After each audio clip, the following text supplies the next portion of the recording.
Now, cedar trees, looks like some sort of deciduous hardwood type trees. Mm-hmm.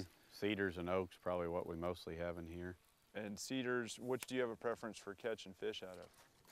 Oh, I don't care, wherever they're at. Yeah, whichever tree I mean, you know, ideally I'd rather catch them out of the oaks because they're not as nasty and gnarly and a little bit easier to get fish out of, but you know, you can't really make that decision. The fish kind of tell you where they're at, and I've seen days where, you know, they're on the hardwoods and days where they're in the cedars, and you know, sometimes, you know, I would assume on a lake like this, it's probably just pretty mixed up. You know, the biggest thing is finding the area where the fish are, and then you just try to pick apart all the cover that's in a particular area.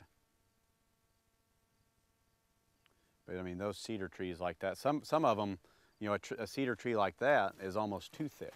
Right. You know, for a good size quality bass to be inside of it. I know one thing is they don't generally like to rub on stuff very exactly. much.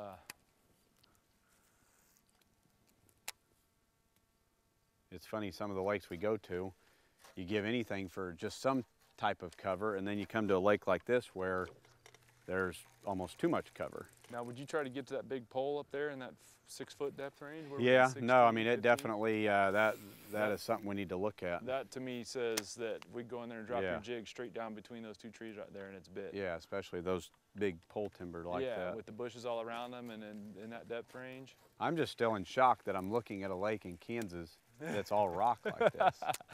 It's an awesome looking spot.